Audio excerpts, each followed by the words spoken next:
Hey, folks, just a friendly reminder that all shows on the Madness Comic Network are produced by their individual hosts and in no way reflect the opinions of the network as a whole. The statements in the following broadcast are not necessarily the opinions of the Madness Comic Network, its staff, sponsors, or contributors. This show is rated TVMA, as are all of them and all those other letters. Viewer discretion is highly advised, and, just do what Doc says. Read that again. Peace, everybody.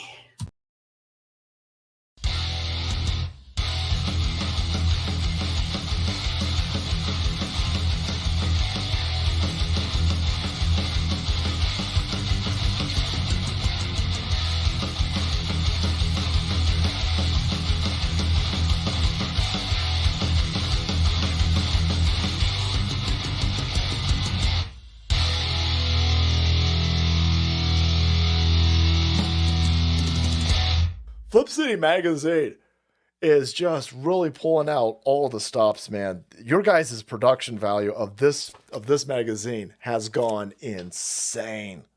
I mean, look at that. I mean, I remember when you guys, it was black and white. Even when it was black and white, I thought your quality was great.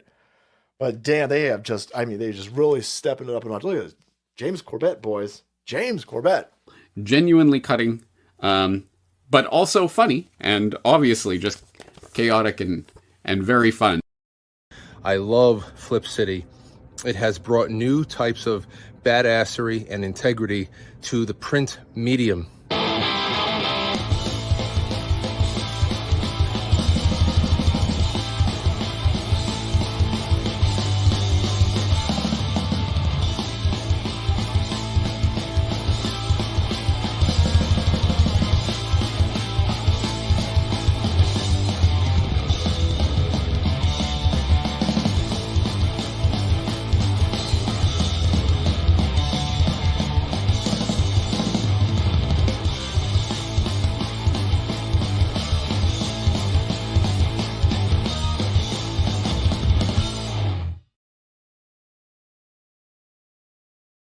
The future. The final frontier.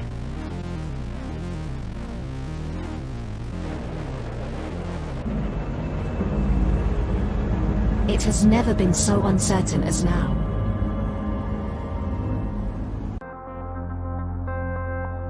AI, VR, haptic wear, nanotechnology, mass destruction with a remote click.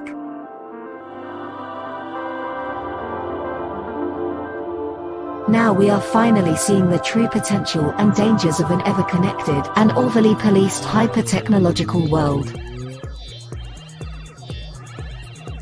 Have we finally become the architect of our own demise?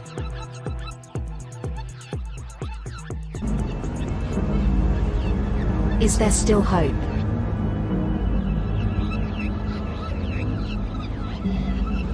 Welcome to the future.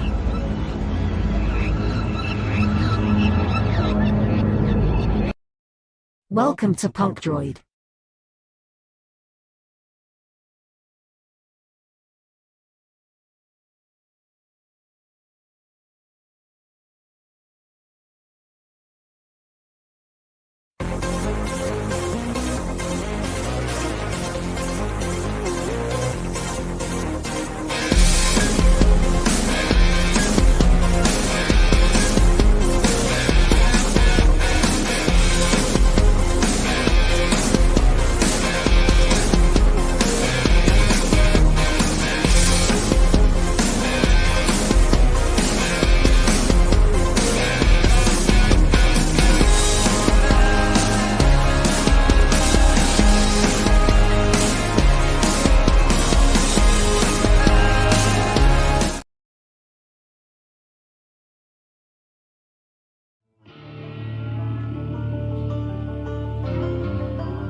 The Madness Comic Network and comic-related madness proudly presents Madness Tuesday Morning Brew.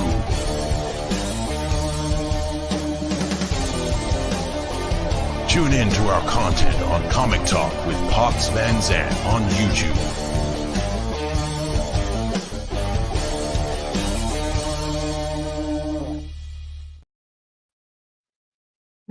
Hey, everybody. It's Tuesday. Thank you for joining me from rainy Texas. It's hot, it's humid, my hair is giant. One of those days. I wanted to say thank you real quick to Frisco Public Library, for hosting a nice Comic-Con over the weekend. They had so much stuff going on. It was nuts. They had like anime trivia, Marvel trivia. They had a concert from he was a singer that sang for like Disney shows. And then they had Super Smash Brothers tournaments. They had they Star Wars appreciation. They had a D&D campaign. They were teaching parents about Pokemon cards and why should you care and which ones to look for. And then there was myself and about another 12 creators. And we were together in Artist Alley and we had a blast. Got to see Terry Parr. Shout out to Terry Parr. We had a good time laughing about anything, everything in indie comics these days. He's a good guy. So it was nice to see Terry. I've seen him a couple times. And then another shout out. I want to say happy anniversary to my brother and my sister-in-law. They are celebrating their first anniversary. Last year at this time, we were getting ready for their wedding and had a blast. That was a beautiful day. We were outside in beautiful Michigan. And I remember that day as just being one that went down in the best days, the top 10 best days ever. So shout out to them. I hope they have a nice anniversary today. They are expecting their first child and should be soon. So that's my personal life. Path of the Pale Rider. The buttons came in. Yay! Buttons. So anybody that was on hold because of buttons, all your stuff has gone out. So every box has been fulfilled. I got to deliver. Charles Boyer, sir, I have a delivery for you. I have all of your things. And he's last. Everybody else has gotten all their things and it's gone out into the world. So we are all caught up, which means it's time to start again. So we're going to be launching issue number 5 campaign on June the 14th, which is like 10 days from now. Oh my God. And I got so much stuff left to do. The biggest thing I need to accomplish maybe this week is the Kickstarter welcome video. And, I didn't have Ellie in it last time, but we will have Ellie in it this time. I feel like she's so much a part of the fandom at this point.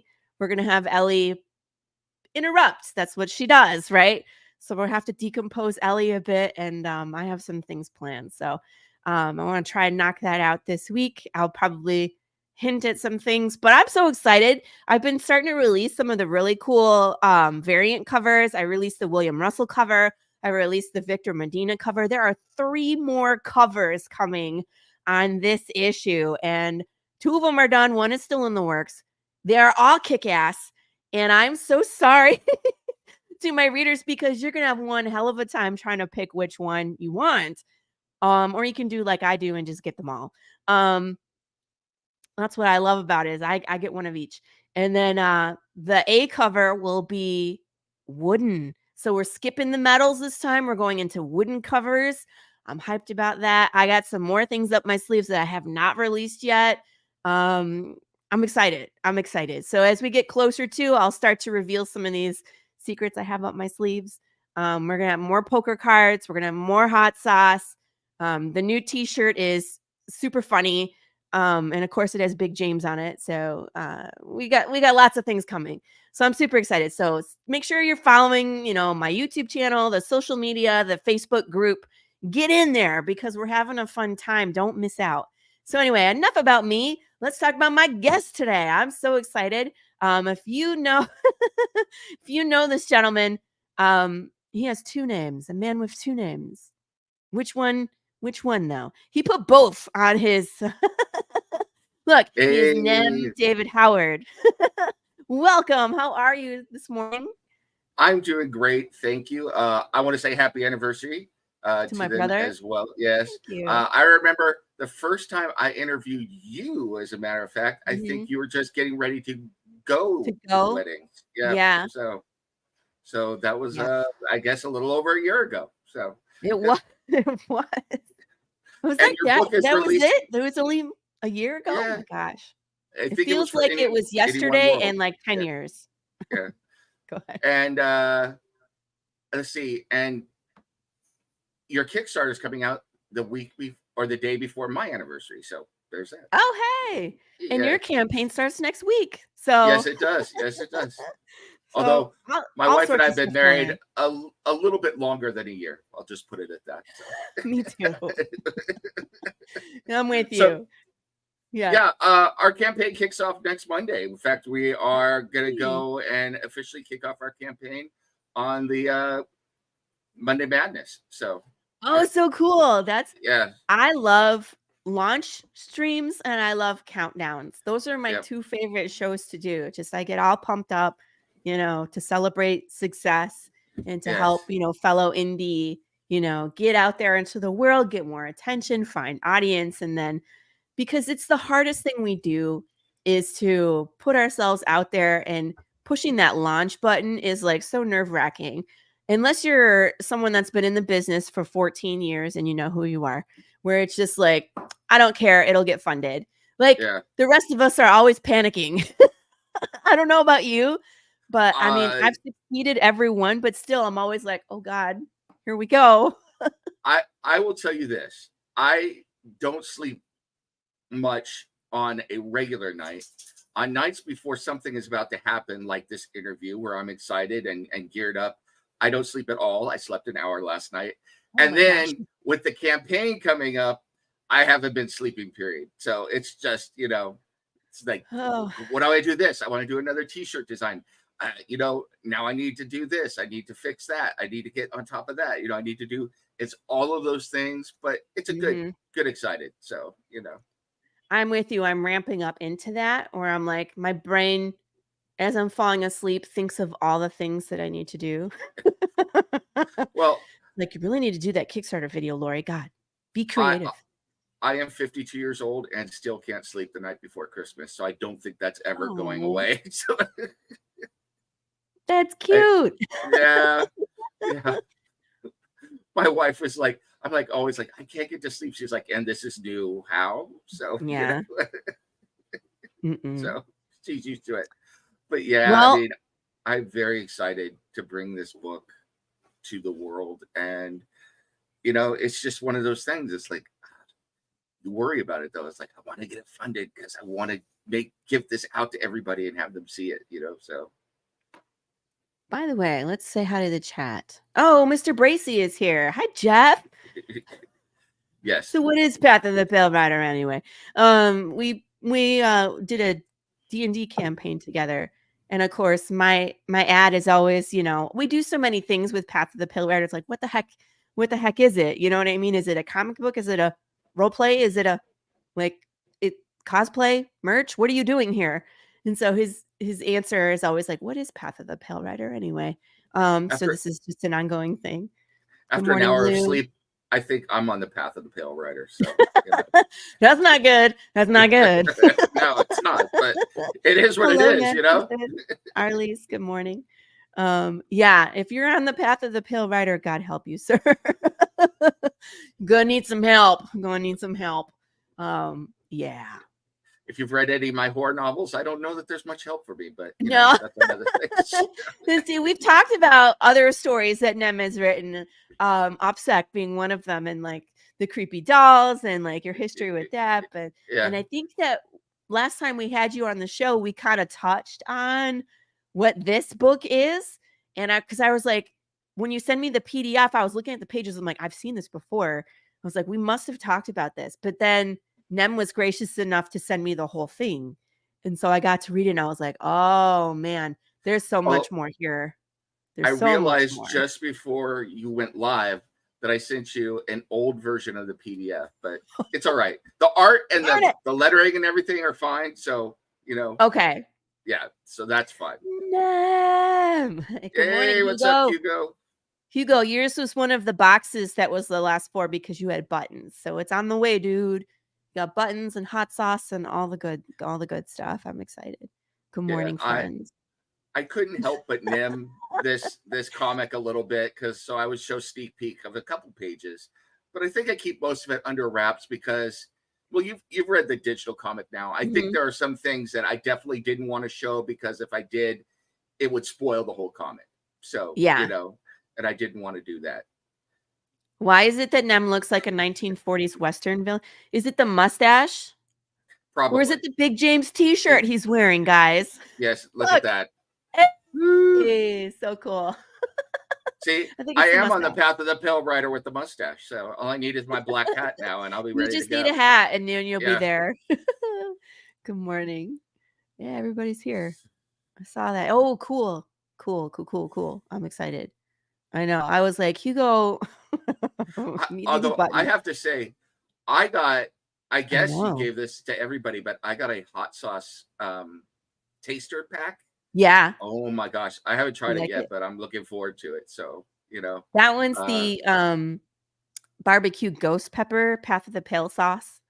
So it's it's medium, I would say. Well, it depends on your tolerance.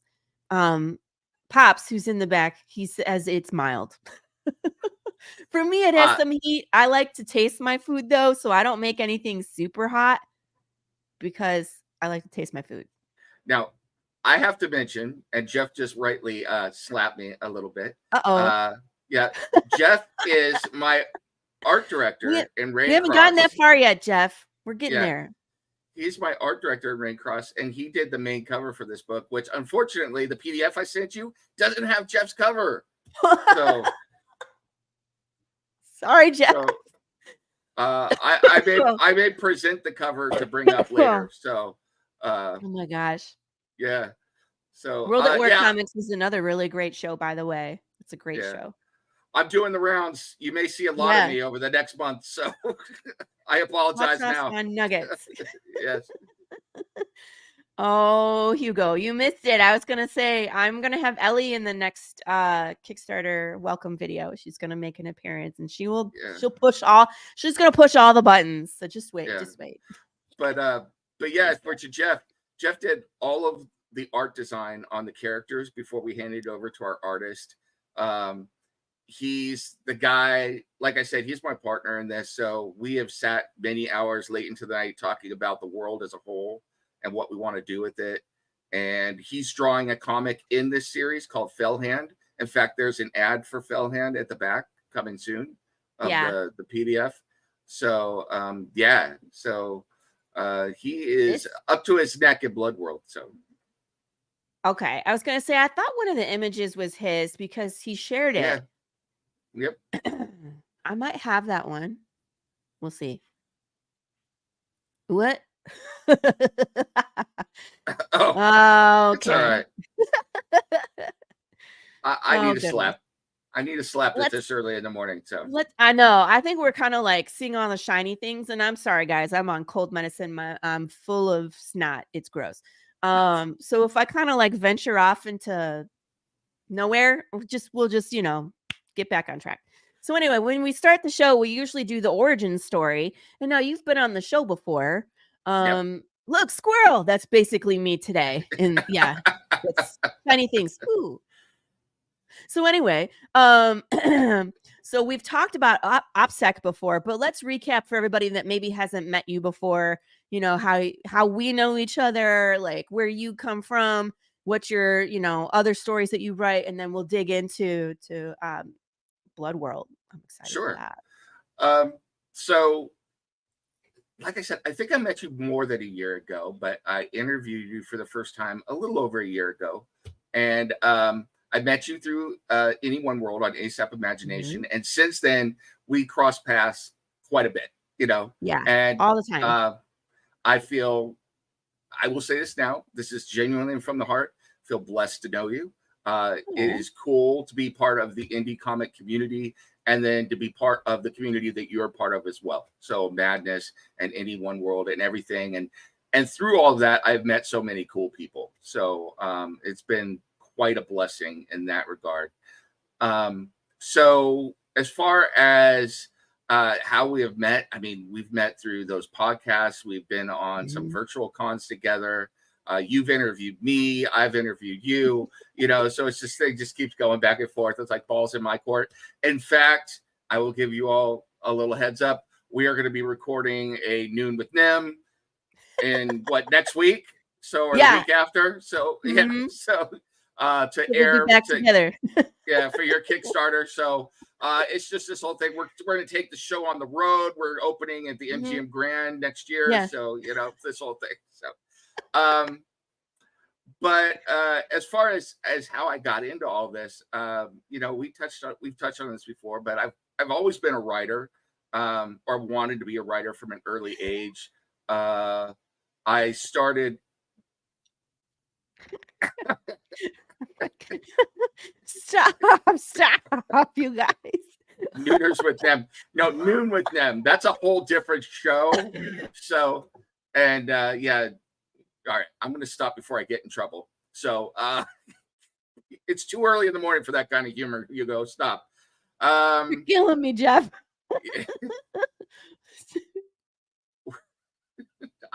Now I'm distracted. I don't know what to do. Let's see. So, yeah, so I've always been a writer. I started writing horror stuff when I was a little kid, like 8, 9 years old.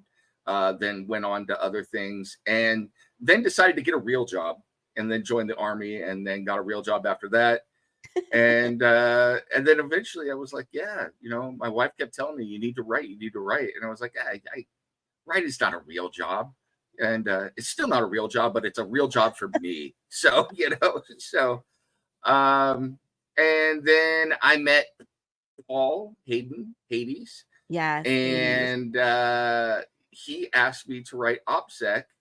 And I was part of a group at the time that was also kind of a support group to motivate you and get you going on stuff. And I decided to turn one of my many novel manuscripts into a finished novel, which is published now through ASAP Imagination and is going other places as well. It's also in Barnes & Noble now, and the equivalent of Barnes & Noble in the UK, which I don't know the name of. And yeah, you know. I have to remember those too. People are like, what stores are you? I'm like, the ones in the UK. They're like, which ones? And I'm like, the NIMBY Pimby. Yeah. Like, I need to write it down. Yes. Tilly's? So that one. That sounds right. And there's one in Canada too. I forget what it's called in Canada. So, but yeah, you know. So, yes. Indigo. So all of that happened, and then I was like, you know, I've got this other idea, and it was for the science fiction setting, because my two big loves, well, in reading are science fiction and fantasy and horror. And I had this idea, and I was going to make it into a novel series, but I'm already writing a horror novel series, and writing more than one novel series at time seems like quite a stretch at this point in my life. So, and then I started thinking, I was like, I think this would be better as a comic book. And then these other guys that I know, Jeff Bracey being one of them, I was pitching this idea to them. They're like, tell us more about this universe. I started telling them about it, about this whole concept and what I had done with it. And they were like, I want to write stories in this too. And I was like, okay, well, pitch me your ideas. And they started pitching me ideas. And so Blood World became more than just my novel. It became a setting that people want to write stories in. And yeah, I'm really excited about it. I've actually written over 600 pages of history and tech specs and stuff for it.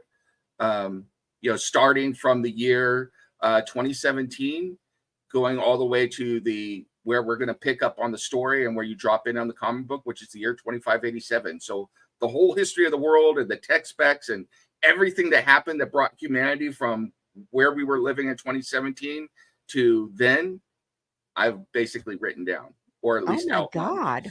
Yeah. So. That's crazy. I just have trouble writing journal entries for Jude St. Clair. I was like, I got to write another one of these. But you're like, for the last 600 years, this is what humanity has been doing. Oh my God. That's a lot of work. It was so fun. And it was something I wanted to do for a long time. And I didn't get a chance to do it with the horror story because I sort of did it. Like I knew what had happened for like 30 or 40 years before the long game because it's part of the plot. Yeah. But for this, like I remember reading and watching documentaries about Tolkien and Herbert with Dune and how they created a whole world before they wrote anything. I was like, I want to try that. And I think that's what kind of sold the other guys that want to write in the setting as well, is that they would throw questions off me. It's like, well, how does, like, for instance, one question Jeff asked me one time is, how does space travel work? You know? And I was like, oh, it works this way. They have grav drives. He said, well, what does that mean? I said, basically the ships aren't pushed, they're falling all the time. So they project a gravity field in front of them and it pulls them along, and then they move it around their ship to move around and stuff like that. And that those gravity drives, because we've managed to sort of, you know, take that technology and perfect it, also does shields and stuff like that. So then what do weapons look like then? So because you can't fire, yeah, so you do all that stuff. And so it's real fun to do that and just sit down and so like this is following the monarchy. So I went from the year the monarchy was formed till now and outlined who all the kings and queens were and how they died and what they did and everything like that. And so just really cool stuff. That's the kind of stuff that George R.R. Martin would do. So that's how I describe it to people. I'm like, take a little bit of Game of Thrones, a little bit of Dune, and mash them together. And that's what this comic book is Phoenix Throne. So and add some mech. Yeah. Well, everything needs more mechs, right? So did I mention my husband's name is Dominic? No. I'm reading your story and I was like, oh no. I was like, we're gonna have a problem here. By the way, hello to Devil's Air. We saw you. I apologize. We saw you there. Mr. Bracey, of course, back in there. Glenn Fleming, Laurie. Hello, Glenn. Hello. Love you, sir. Oh, if you would love to show me some love, hit that like button. You can always subscribe to my YouTube channel. History of the World Part 1. Yes. This is part 1 of 12. Well, now we're going to have to get Jeff to get Glenn, your husband's head, and draw it on top of Baron Dominic Chabot's armor and send it to you. That's what we're going to have to do. So. Dominic is already drawn into my comic book as well. He had the misfortune of being related to me. So when we started doing the short films, I was like, you're going to act in the short film. And so he was cast as the news reporter, the what you call it, the news anchor. So, and then Marco, when he started drawing the comic, there's a part with Jude St. Clair and his mom are watching the TV and like watching all the bad news. And the news reporter is Dominic. Nice. So I was like, we have this whole meta thing where it's like the characters watch the stuff that we've done in the short films in the comic book and then vice versa. So things kind of like are circular. It's really neat. But yeah, I would love to see Dominic with some long hair in that pose. This is the pose I'm talking about. This one. Yes. Yeah, that would be great. Mr. Bracey, I need you to do that. And that is Jeff's cover right there that he did. What are we doing with ribs? Oh, some big James spare ribs today. Falling off the bone. See, okay. But does that mean that we need to replace the princess's face with your face there in the cover as that would be weird. Do it. I mean, why not? I mean, I got the hair for it. Right. The Laurie Calcaterra cover. It'll be the super secret variant that we'll offer. Super secret variant. You could switch me for her, and no one would even notice. And we'll put a big James plushie in there. Zombified pops. What's with the zombified pops? It's your show. I figured I'd come out zombified. It's gonna be worse next time, right? Yeah. Right? I mean, you got to keep looking worse and worse and worse as time goes on. I'm gonna have to learn some practical self. Pretty soon, I'm just gonna be a pile of bones. I mean, that would be funny too, just to be like, Ellie, what do you have to say? And it's just a skeleton. This is the best she's behaved all the whole time. Yeah. Nothing to say, Ellie? No chicken nuggets?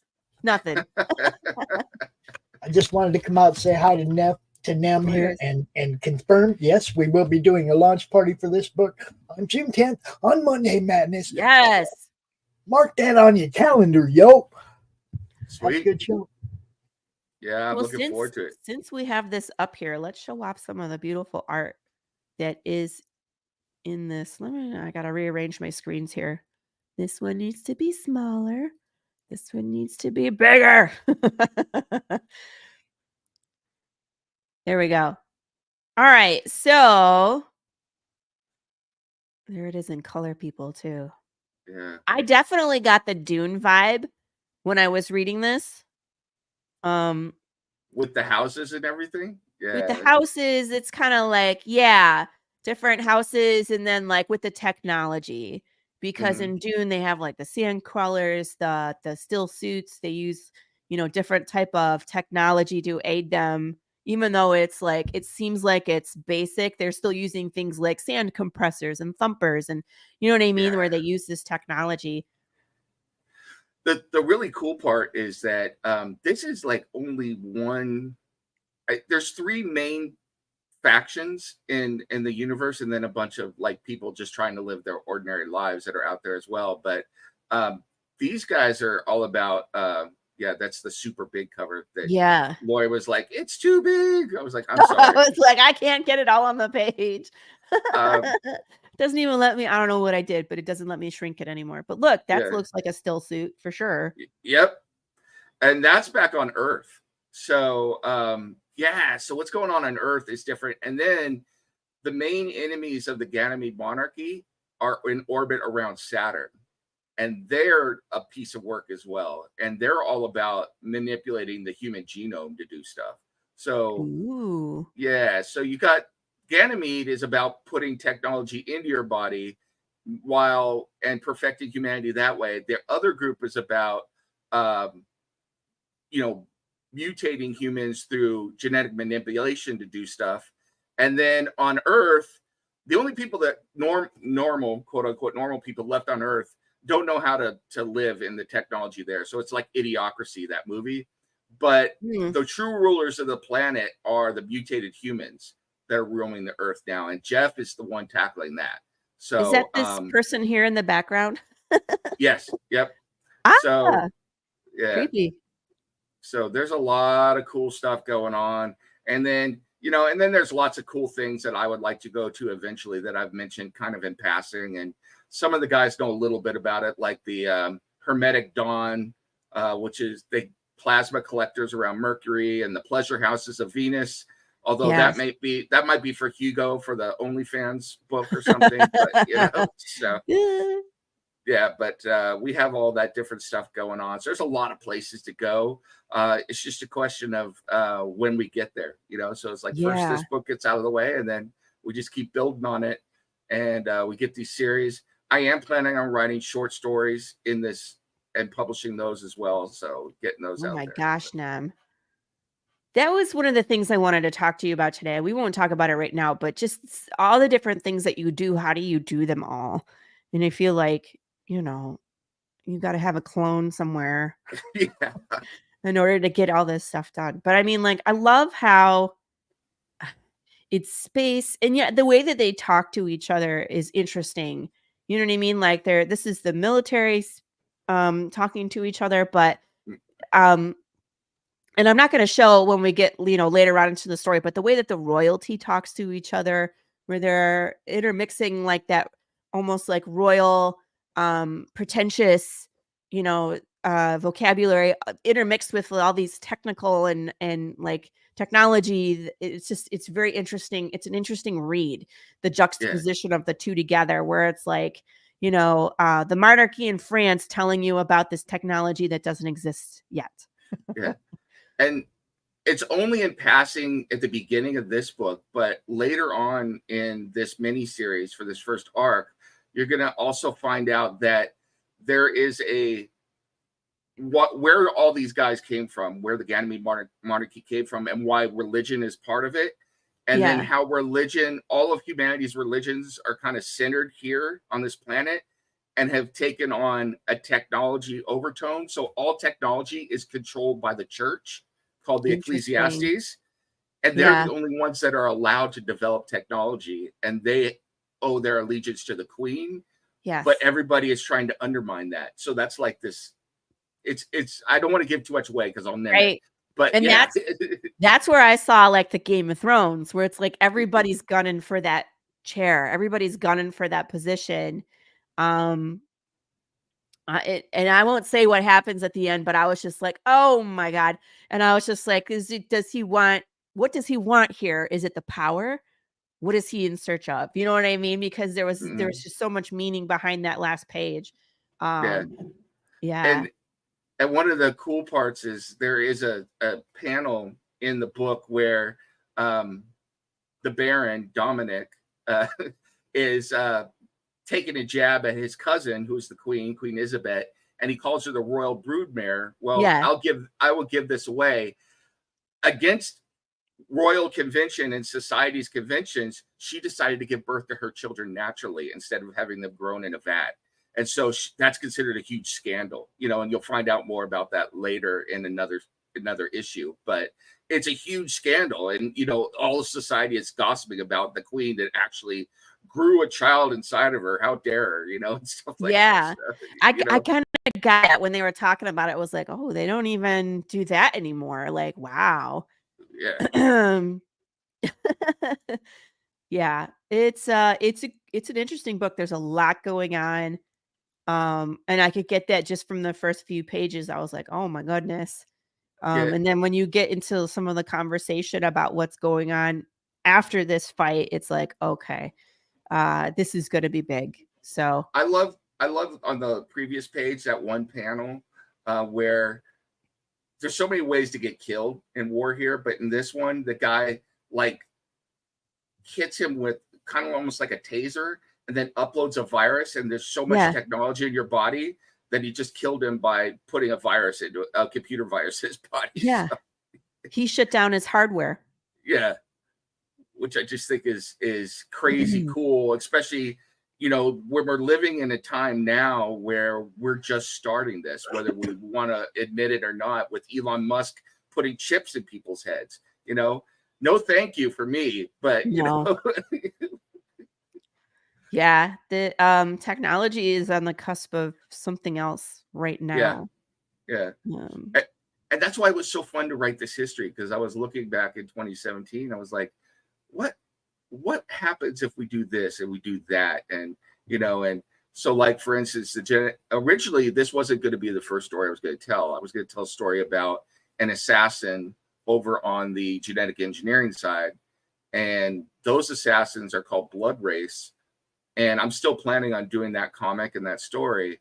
But they have the ability to real time change their DNA to do whatever they want, basically. But when it goes wrong, it could go all wrong. So they just dissolve into genetic goo. Yeah. So thank you, Jeff, for that.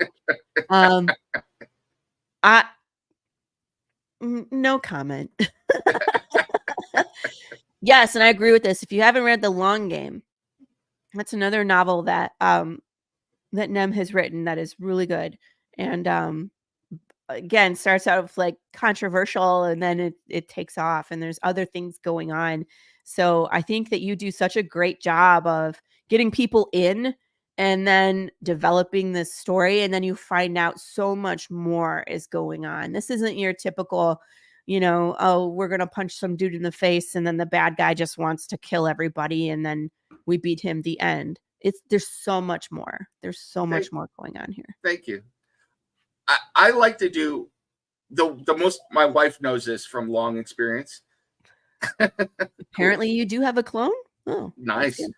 Go ahead.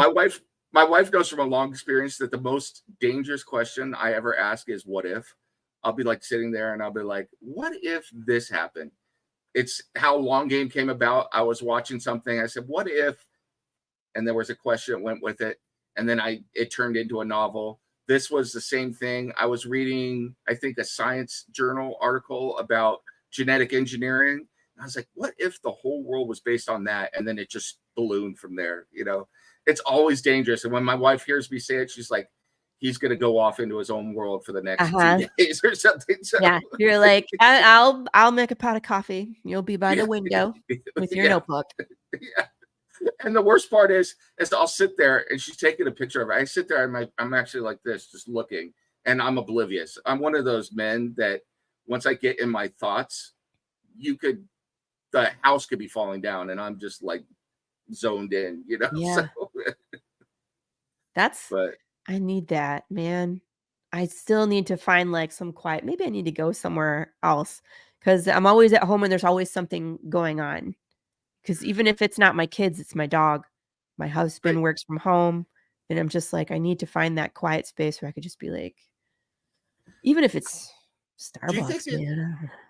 I don't know. Maybe it's just me, but I wonder sometimes if it's a difference between men and women, though, because my wife has an ability to multitask that I could never achieve. She could be, it drives me nuts. Like we're watching a movie. If I'm watching something, I've got to focus completely on the movie and all of my focus is there. She's watching the movie, texting on her phone, playing a game, reading a book, ironing something out. I'm like, what in the world? So that was me last night. I was working on my Kickstarter page and I went to the preview, and for some reason, all the GIFs that I had uploaded, none of them were there. Like you could look at the page and the GIFs were just not there. So I had to delete them all. And then I had to make them because they're all they were different size than like if you just generally made them. And the fourth one was missing out of my hard drive. So I had to make them all again so they were all the same size. It's not like, 3 are small and 1 is giant. So I'm sitting here making GIFs last night and I'm typing on Facebook and I'm playing a game on my phone at the same time. See, I can't get it. And to be honest with you, there are times that it drives me nuts because I'm like, are you even watching the show? Do you know what's going on? And she's like, oh yeah, this. Oh, I'm like, how? So my brain does it. But when I want to write, I feel like I need to turn all of that off and just immerse myself in the world. And a lot of times with Path, what I'll do is I'll sit down, I'll reread so I can really get into that. Like, okay, where am I in the story? And I need to do that. Like, it's one of those things, I don't know about you, but I'm always like, what if I get hit by a bus tomorrow? And I haven't put it on paper. Like it's all in here, but it's not on paper. And so if someone was like, hey, Laurie's dead, but we can still make her comic book in her honor, here's how it would go. But you can't do it if you don't write it down.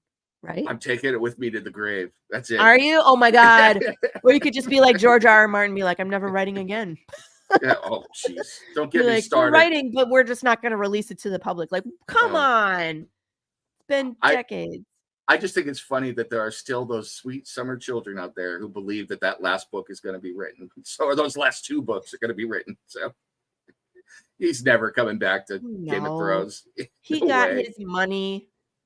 I mean, it would be, if he was smart, he would do it. Yeah. Because nobody was happy with what the showrunners did. We would all read it just to stick it to the showrunners and be like, that's not what was supposed to happen. Right? Because nobody liked it. So I will say though, if you like George R. R. Martin's reading, as good as Game of Thrones, the books were, he wrote a superhero series before, like years ago. Really? Yeah, called the Playing Card series, where people, because that was how it was used colloquially. But you would be, people would talk, you got dealt an ace, which meant basically you had like Superman powers, or you could get dealt a Joker where you have powers, but they're horrible, and people get dealt powers. And, but it's really, really good. It's really good. So they're really good books. I'll have to check it out. I wanted to get Battle Royale, the graphic novel. Because I was talking about that with my colorist, Matt Chambers, and he was like, it's super good. He's like, compared to the movie, compared to like Hunger Games, like this is where it all started. And so I'm like, I definitely want to read that. So I have that on my list. And then my daughter has this series called Gregor the Overlander. on her Mhm. list, and it's written by Suzanne Collins, who again wrote The Hunger Games. And it's just it's YA, but I kind of want to read it. I don't know. Suzanne, You I know like what? Suzanne Collins. There's nothing wrong with reading YA though. I read YA all Right. the time, you know. Right. So one of my favorite series. I like this guy in general, but and now I'm gonna blank on his name. The guy who wrote the Percy Jackson series. Oh, yeah, I haven't read those, so I don't know. Yeah. Well, he's written several series that had to do with mythology, which I love, but one of the best, he wrote 3 books called the Kane Chronicles about Egyptian mythology and Egyptian Interesting. magic. It was really good. Really good. So yeah, I liked it. It was really good. Yeah. But I'll read anything, Yeah, So I will I just too. I like fantasy. Like I'm like you, sci-fi and horror. I love those. Supernatural stories, love it. You know what I yeah. mean? I'm all there and I'll watch and read and consume all of that media if I can. I might not have nice things to say about it all, but Yeah. We won't when go I'm there. done, I'm just, like, because I read Twilight and I was just like, I hated Bella. By the end, I was like, can I punch Bella in the face? And then I think I saw like the first 2 movies and I was like, I can't. They're just so bad. Like you can't even make me watch it. It's like, oh, but I read them all.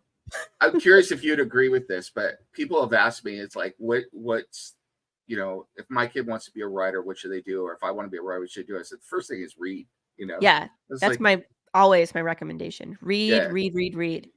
yeah, Find out what's 'Cause- good. yeah. Um, And you learn how to use language that way, all the Yeah. different ways people do stuff. So, like, hey, what's going on? I love writing action the way R.A. Salvatore does in his Dritz This is books, but I also love writing dialogue the way Kevin Smith does it in his movies, and the way God, what now I'm blanking on his name. It's early, folks. He wrote Fafford and the Grey Mouser. So when Fafford and the Grey Mouser would talk back and forth, the way they would banter, I love Yeah. writing dialogue like that, So it's like, I always tell my wife, it's like, if I could write something half as good as like Frank Herbert's Dune, I'll die a happy man, So that's what I Yeah. hope this turns out to be. But I have that same aspiration. I kind of did the same thing with my story where it's like I made the world first and then Mhm. wrote the story of Jude through that world. But I feel like creating the world and working out all the rules will help before you start, making the path for your protagonist. So you know what Yeah. they can and can't do. I Constantly breaking your own rules is not a good thing. it's just my opinion, but I think it's so cool because you're already giving yourself a canvas to paint on, Yeah. So it's like, what's going on, and then your characters just interact with the world that you already know how it's going to work, So I'm laughing at Jeff, who says he watched all the Twilight movies. Why? I'm sorry. Wasn't Twilight around roughly around the same time as Underworld? That's how I like my female vampires Yes, and everything. I Underworld. prefer that too. Wearing Yeah. leather and kicking ass. Yeah, give me Kate Beckinsale Mhm. any day of the week. Any over- day. Yeah, so I'm with That- you. that was awesome. Plus, I have to say, I used to play the vampire role-playing game, and I don't understand how White Wolf didn't sue the people who created Underworld, because they stole the whole concept of the White Wolf games and put it in Underworld. So, Oh my God. yeah. Like the whole relationship between the wolf and the Yes. vampire, all of it. And she was the daughter of wow. Well, not the specific story, but the whole world. They stole it completely and put it in there. I mean, the vampires are a specific vampire clan, the Ventru. The lichens, the relationship between lichens and vampires, exactly the same in the White World, in their book. The way humans study them, everything in there, even some of the weapons are the same. So, Oh my gosh. yeah. Like come up with your own ideas, man. Yeah. Morbid curiosity and then a train wreck addiction. Oh, I'm so sorry. I'm with you, Carrie. And I mean, like, I'm that person where I'm like, I haven't seen The Notebook, have no intentions of seeing The Notebook. Like, those kind of movies just don't appeal to me. I want to see John Wick, Oh God, right? John I Wick. want to see all Love the those gun movies. fu. That's what I Yes. want to see. All right. Um, Well, since you said gung fu, I have to ask. I know yeah. we're going off topic, but this is how it always Shiny is when we things. talk. This is how the show Yeah. is today. Did you ever see the movie Equilibrium? Yes. I love that movie. Ah. Such a good movie. If you guys haven't seen Equilibrium, it's Christian Bale, Sean Bean, and Taye Yes. Diggs. And it's fabulous. What's the actress? I forget her I name. don't remember her name. Dominic remember her Purcell name. has like a Yeah, bit part in it yeah. too. And here's a spoiler that'll surprise everybody. Sean Bean dies in the movies. Yeah, you can Not- just tally that onto Sean Bean's career. I think doesn't he hold the Guinness World Record for dying in the most amount of films? Something if he like does that. it, he should. So I think he's died in something like 30 or 40 films. yeah. And he started dying in films long before he died as Bormer too. So Yeah. like, He's been dying since before it was cool. yeah. Like I didn't read Game of Thrones before I saw the first season, and then I picked the book up. Someone had given it to me, and it went in my huge stack of fantasy books to read. The first book. And I remember when I saw Sean Bean cast as Ned Stark, and I turned to my son and I said, "Well, he's a dead man." So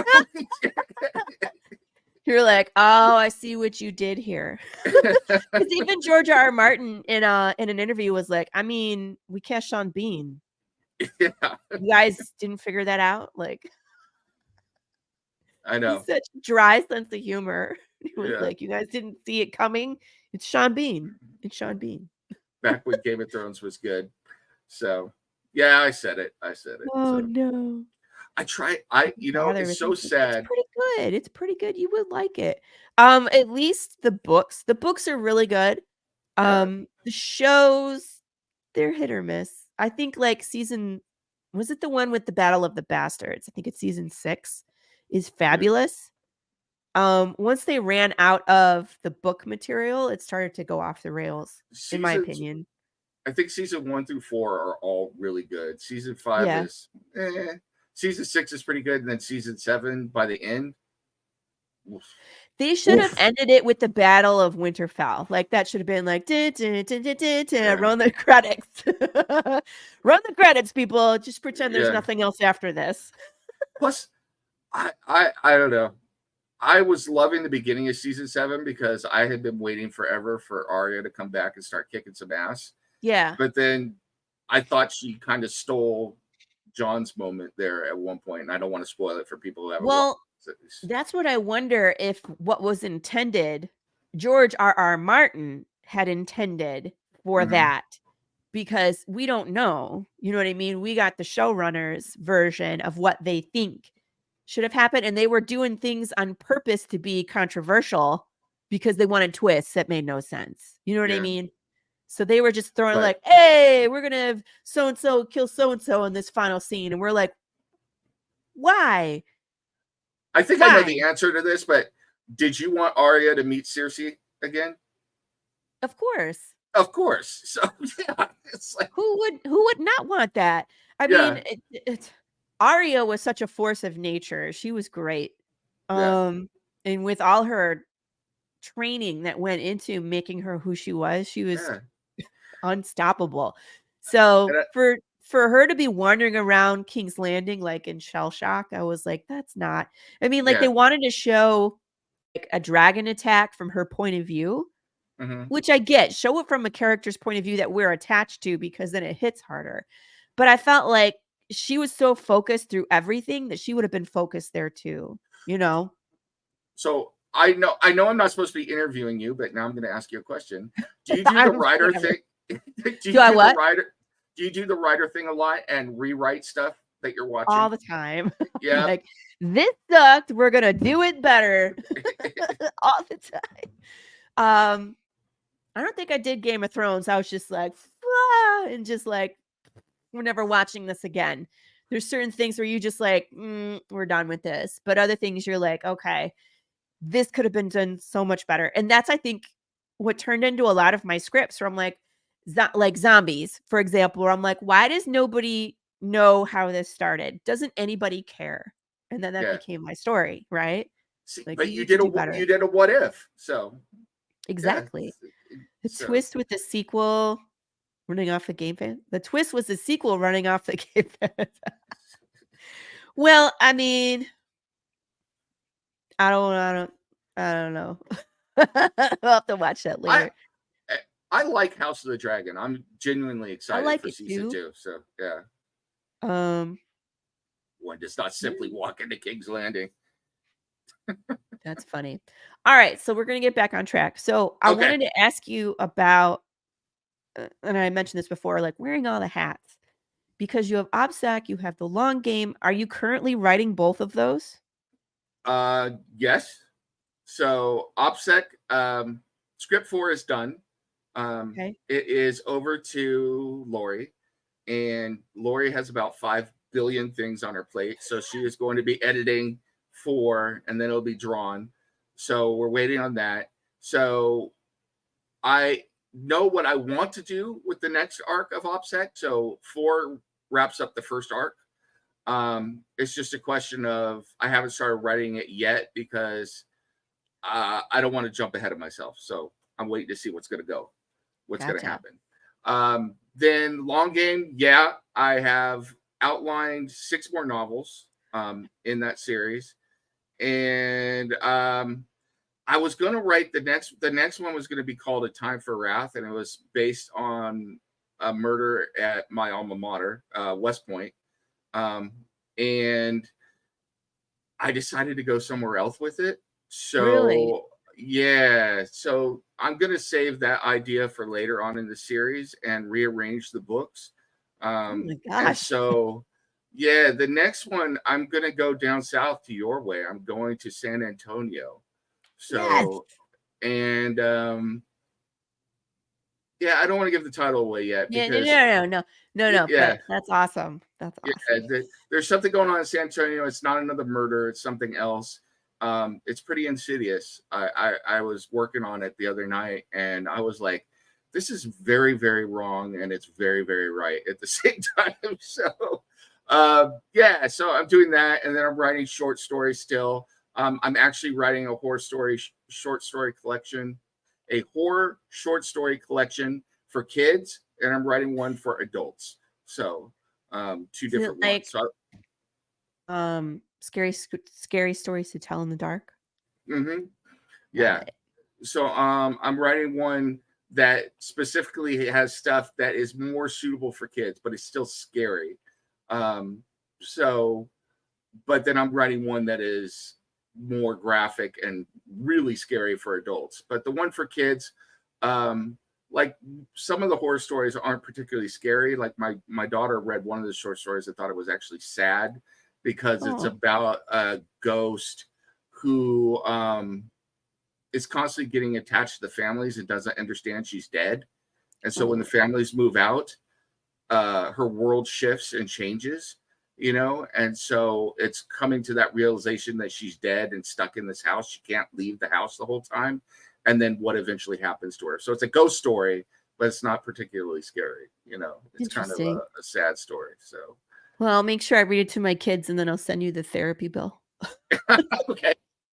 Yeah. I mean, there are some other good ones. The title, you're going to make me remember a title off the top of my head. Do it. The working title is something like Scary Stories to Read, or no, it's like Tales That Go Bump in the Night, or Things That Go Bump in the Night, Tales of Bogies, Bodkins, and Other Things that, something.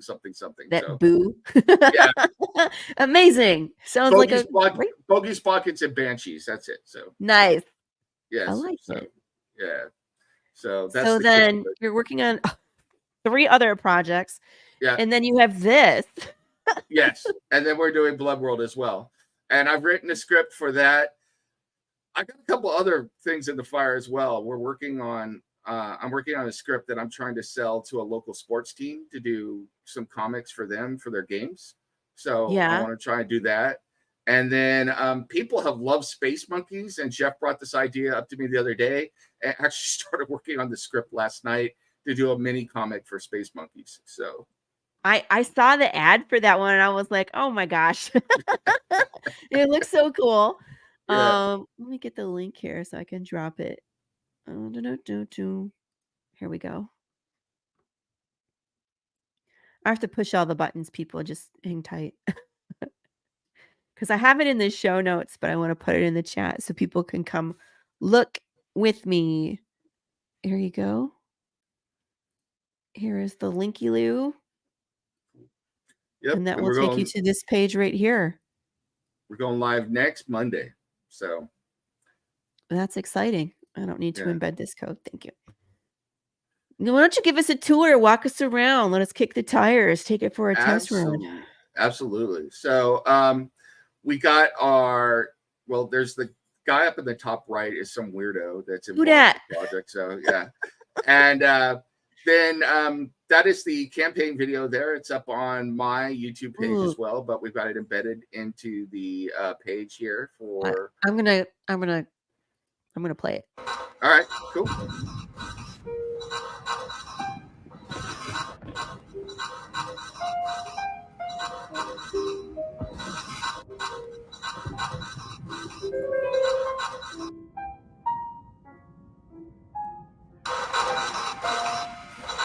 Two reactors bring down crystals to 4.7 megaseconds.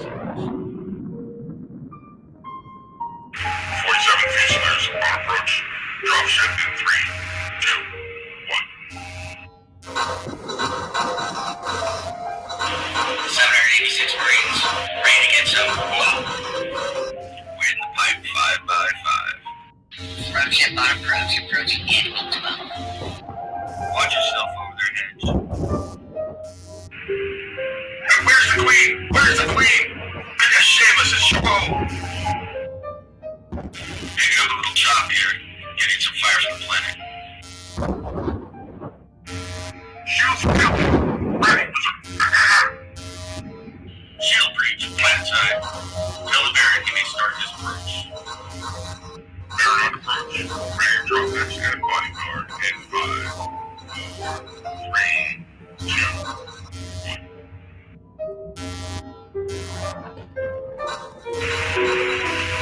Secure my left leg.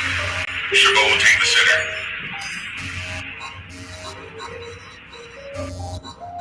Civilian population past 5. Going to 6. 26 Lancers on station. Organ City. Notify the Baron that all civilians have been pacified and are confined to quarters.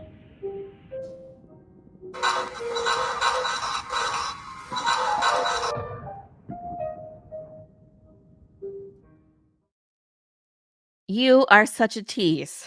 Because I know what's happening in those pictures. Nice. That's so funny. Oh man, you guys, if only you knew what I knew, you would know that trailer has so much more meaning than what you just saw. Yeah. I that makes me so happy that you said that. And that was so fun to do because, I was in the military, so I love doing the radio. Military guys love, and women love to do radio chatter. We love to give ourselves call signs and do all that. All of those voices are me. So, really? yeah. And I did the squelch and everything. And basically that beginning part of that trailer is recreating the first, couple pages of the comic, with the battle and everything. So that was a lot of fun to do. But yeah, the fact that that it's teasing everything, I'm like, that's cool. That's cool. You rascal. I was like, oh, of course you put that in there. Amazing. So that was a lot of fun. So this first part of the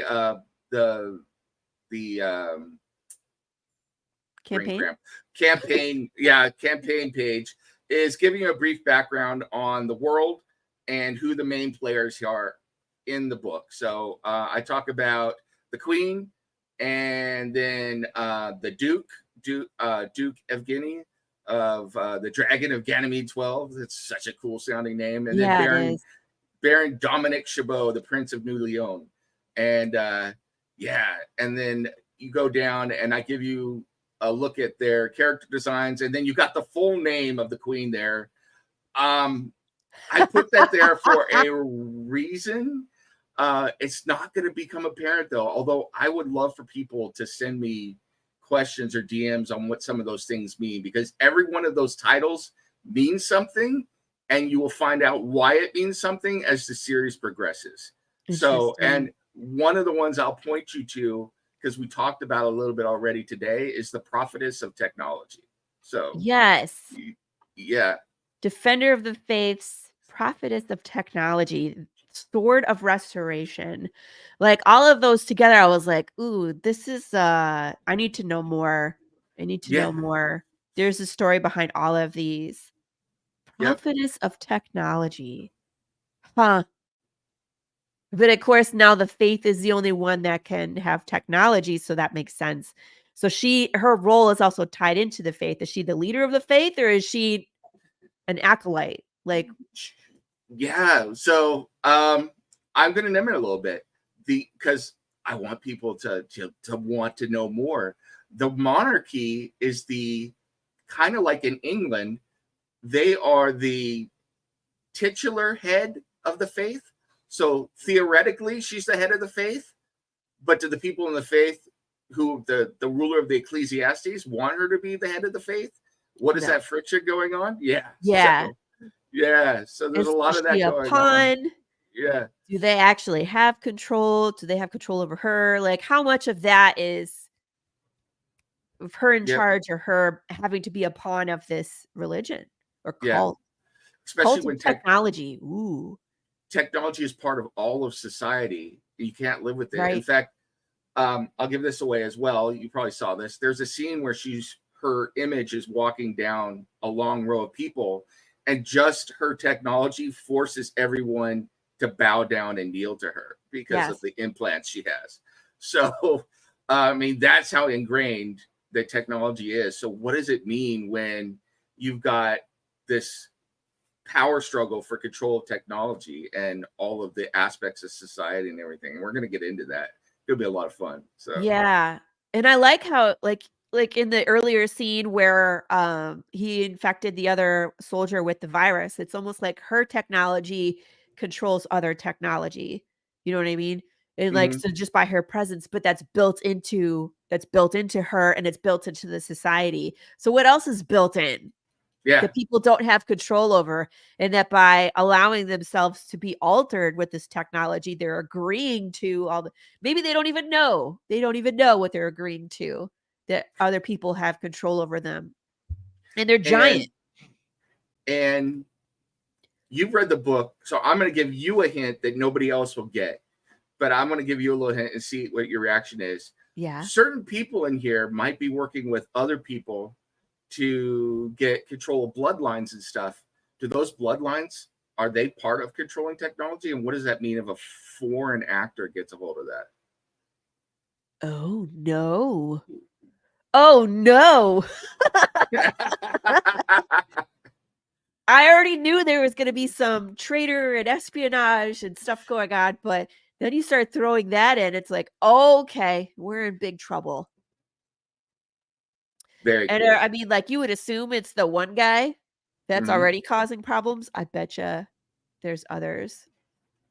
There's others for sure. Well, there's definitely, okay, so when you finish reading the story, there's two people that are obvious problems. I gotta wonder who the queen has in her back pocket, though.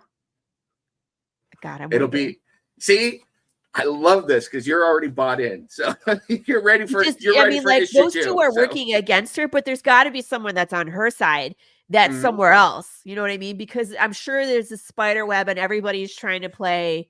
You know, it's the Game of Thrones. Everybody's trying to one up each other and get control.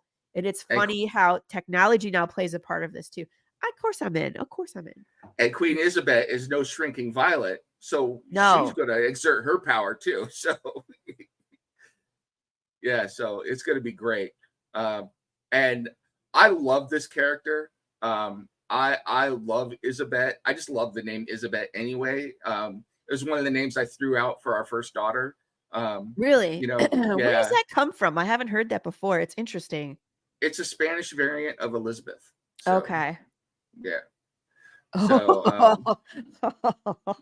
and it was picked for a reason. So, yeah. So, I can see when you put it all together, I'm just like, oh Lord. yeah. I love playing with names. It's one of my favorite things to do. Yes. All of my writing, I play with names for, I love to do that. Like one of the characters in the long game, his last name is Dolomayo, which is a play on the Latin for evil day. So, Oh my gosh. yeah. I was like, But, usually Valor is like pain. Yeah. Yeah. So, yeah, Interesting.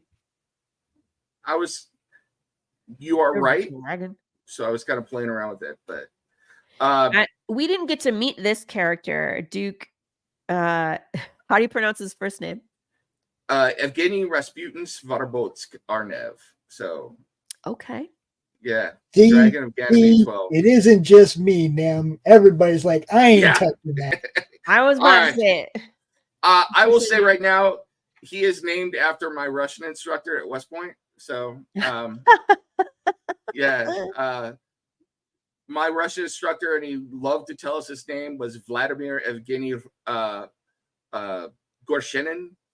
And yeah, he was an ex-KGB agent that defected during Vietnam, and they put him at West Point, of all places. Oh So, my gosh. yeah, because they wanted to keep an eye on him. And Yeah, but still. Yeah, he used to berate us all the time. We'd be in there trying to speak Russian and be like, why do you hurt Gorshinin's ears like this? Your Russian sounds like crap. You know? Oh my goodness. So, yeah. So I brought him in, and he is in the comic. Did I miss him? He's drawn different in the comic, so we Okay. didn't get this amount of detail. The last page, that guy, the advisor to the queen, that's Evgeny. So that's the Duke. So Her uncle? yes, Oh, yes, her uncle is Duke Evgeny. So I missed that. yeah, I'll go back and read it again. yeah. And then this is her cousin, Baron Chabot. So, and Dominic Victor. yes, Dominion, Dominic. like domination and victory, like built right into his Alexander the Great, like all in his name. You and I are right there on the same wavelength. You're picking up what I'm putting down. So yeah. He is a military juggernaut, thus the Alexander, you know? Yes. So He does not like to lose. No. And he is, I think, for me personally, at the beginning of this book, he's the guy you love to hate, you know? So but yeah, it's very, very cool. And but I think he is the only guy that's being honest. I think he's one of the only guys who just says what he's thinking. Everybody else is plotting just like he is, but he's just transparent with it. He just doesn't care. He does what he wants, you know? Right. Which drives his cousin nuts. You know? So, yeah. She's like, at least be sneaky about it. And he's like, why? Yeah. He's like, pissed me off. I took care of it. Yeah. Which I think is great, you know? And she's like, this is going to cause me all sorts of headaches. And he's like, and that's my problem. Like, how? My existence. This is what I do. Yeah. He kind of looks like Fabio to me too, dude. Oh, yes. Really, Fabio? Jeff did that on purpose because that was like when he read the script and, you know, and then the way he was drawing everything, he's like, this dude is a total Fabio. I was like, yeah, pretty much. So okay. So yeah, I totally get you. And see, that's me as a writer too. I'm usually like, I put all the pieces together, but usually I go the step further. I'm like, so-and-so did it. And here's why. I'm that a-hole in the movie when people are trying to figure out who did it. I'm like, he did it. And then I get up and walk out. Yeah. My husband's like, stop it. It's not fair. Let's see. And then we keep going down, and I added some pages in. Plus, I added some black and whites and inks so people could see the process. So yeah. Here's the then, space monkeys. Look how cute they are. So one of the things I love about old comics, specifically from when I was a kid in the 70s and 80s, were the ads that were in there, specifically the ads in the book. Like, you know, you would have an ad where Batman is throwing a fruit pie to like stop the Joker or something, you know, and for Hostess. And then you had like stuff on the back, like sea monkeys and everything. So Yeah, sea monkeys. I was sitting there, I was wondering what I was going to do for the back cover. And I was just going to do a blank back cover. And I was like, I missed those ads. And I started thinking about it. It's like space monkeys. So I came up with this whole script. And if you had, when you get a chance to look at the full page, like it's a full ad campaign written in the cheesy way those things were written back then about, hey, kids, collect your space monkeys and kill your opponent's your other kids' space monkeys and all this other stuff. And then Mateo, who draws OPSEC, did the art design for this. He drew the space monkeys for me, and I think they're great. I absolutely love the concept so much that, like I said, I want to do a little mini comic on this and see what happens. But people seem to really like the space monkeys, so I think they're going to have to stick around. So They're so cute. Yeah. And then the other thing is, This. I have always loved like the nerdy tech drawing stuff for like Star Wars and Star Trek and everything. And I have done a bunch of these like sketches for the different art and how the reactors work and all this other stuff. And so I was like, every book we're going to do, we're going to include a blueprint, one of the tech drawings. And this is for the Noble's armor, the Behemoth armor. This is a tech drawing for it. And it's in the book. And when we get enough, we'll put them all together and we'll publish a tech manual. Cool, man. So, this would be cool to even have like as bonus material in like a trade paperback, something like that. Yeah, you know? Definitely. Yeah. You know, I'm a sucker for maps and blueprints. Not only that, what I want to do is I want to little by little release the history in the books later. So when we have more time and space, you know, write up something so I could give you some details on some of the history or the timeline of the Ganymede monarchy, like the throne and who ruled when and everything, to get people's brains going more. It's like, you know, what happened when that king died? You know, he like took the throne and then died 7 days later. Why did he die in 7 days? You know, what happened? So, you know, those types of things are always cool. Oh my gosh. Hi, Chris, by the way. Hello, Chris. Steven Seagal. I don't know. My Russian was pretty bad, even for Steven Seagal. So proofread it. Where's the one? I was gonna put this one. I thought David was Fabio in his prime. Oh, of course. That's funny. You're funny. Hadner spoke up. Leave this one alone. So right away, I was bad to the bone. That's all I'm giving you. So we did all that, and then that's our team up there. So you didn't put pictures? No. Oh, I want to see pictures of everybody. That's a big team. Damn. Yeah, it's so I was the writer, and then I did the video and I did the graphic layout on the book, and then Tosin Awasika, he did all of the artwork and the interior. Amazing. Jeff did the main cover as art design, and then we've got Guido Martinez from Argentina did the letters, and then one of our covers was Brian Wilson, and then we got the Space Monkeys from Mateo, and we got David Jackson did the technical drawing, and then there's actually an ad in here that my daughter did. So, oh, nice. Yeah. So, and these are our main covers, and then these are our stretch goals. Reveal. All right, let's go shopping, people. So with your goal is 250. Dang. Yeah. You had like 3 seconds. From your lips to God's ears. Yes. So 3 seconds. Yeah. I would love for that to be. The book is already, like you've seen, the book is already done. Yes. So, you know, this is just to cover printing costs to get it out there. You know, I learned from the last time we did a Kickstarter that I wanted to make something that was completely done so that people can know they're going to buy it. And then once we fund, it's like, I will go and order the books and have them so we're ready to ship. Yeah. Once the campaign ends. So yeah, that would be great. Someday I hope to get there. It's one of those things where my budget is, I'm still trying to make the art using the funds that I'm getting, but hopefully we get far enough ahead where we can just keep going. But Yeah. that's, I think, the best way to do it, because then people, its turnaround time is so quick. You know what I Yeah. mean? Where it's just like, we're funded. I know how many books to order. We wait 4 weeks for the books to come in, and then there we go, people. I know, Hugo, but that's okay. It launches on Monday. The launch party is going to be on the Madness Network, so you'll be able to tune in and watch NEM push the button, and it'll go. And I'm gonna be on Any One World next Wednesday with Laurie. Yeah, too, with so, me. Yeah. Again. So, yep. We'll talk about it again with a whole new crowd. Very Yes. exciting.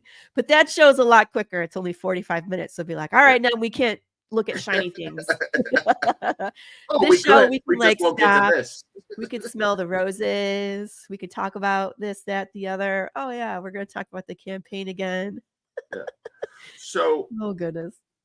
talking about shopping, so we Yeah. are doing it early adopter. So the first week of the campaign, you get Yeah. 40% off of the digital and 20% off the physical. Oh my So gosh. you can get the digital for $3 and you can get the physical for $8. Wow. Yeah. And it's Yeah. the main cover, the color version of the main cover. So that's what Beautiful. the special we're offering. Dude. And that's then huge. we are also offering the black and white. Now, I'm a little biased. I think the black and white is uber cool. So we're just offering that one for $10 straight up right from the very beginning. Yeah. So, Yeah. because I think the black and white is really cool. And like I said, we have alternate covers that will be revealed later on. So we'll see those. And then we're offering a campaign exclusive t-shirt. So Cool. this one, I did the design on this one and put different art together and with the logo and everything, and came up with a battle scene here. So we got that going on. And and to the point where you can't see it from that picture, but you see a little blob up in the top left that looks like it's just hanging out. That's actually a decapitated head flying off towards your shoulder. So yeah. Yeah. Okay. You can't see my mouth, guys, but if you're looking at the shirt, you see that little blurb that's going up out of the picture. That's a head.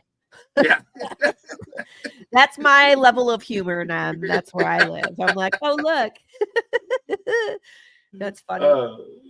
And then we did a Space Monkey t-shirt with Yes! Samantha Space Monkey saying, "Will you be my space monkey?" So cute. Yeah. So we're offering those I love t-shirts. it.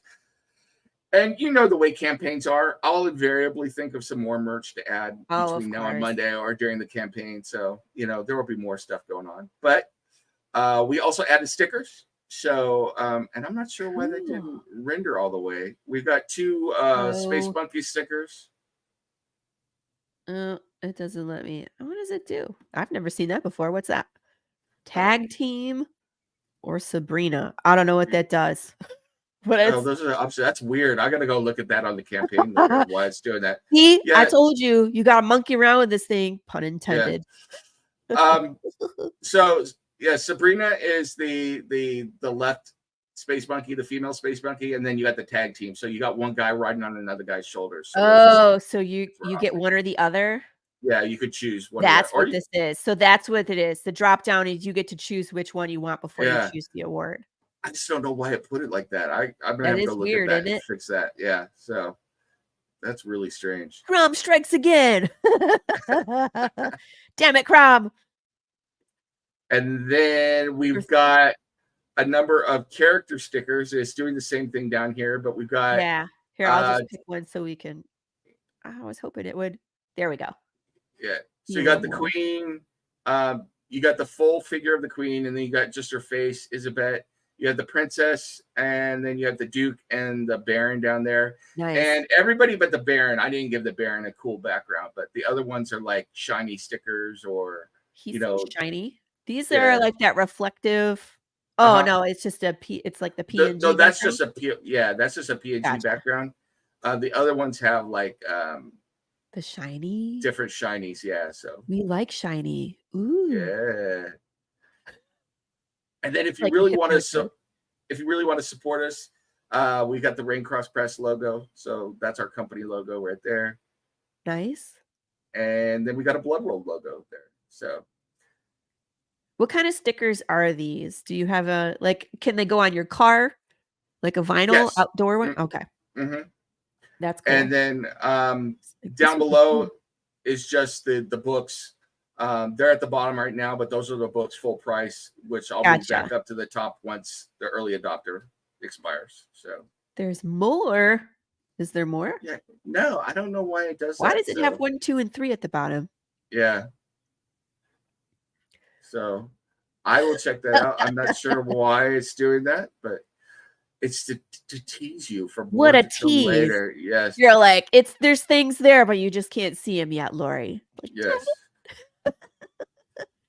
And then we have our stretch goals up there. So the first one is 25 backers. We're going to reveal or offer alternate cover A, which you already saw in the PDF. It's the one that was too big to see, though. So that's gorgeous. Yeah, you got a sneak of it, but you didn't get the whole thing. No, I'm not going to show them the whole thing. Teaser only. And then no one has seen this cover except for me and Jeff Bracey. Luke Stone cover. Yeah, drew us a cover, and it is the Queen, just the Queen. Yes, so it's very cool.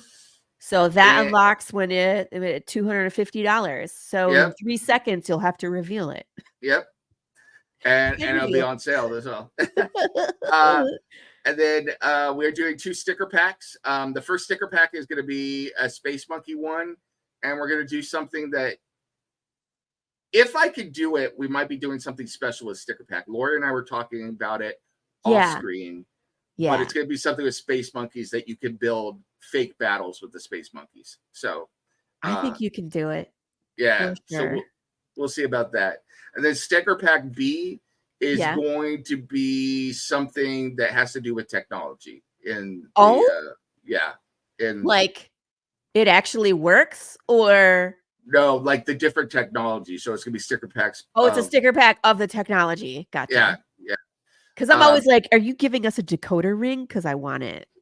Well, maybe. I'm not gonna give that away yet. On my own product. Let's do that. Yeah. I do have.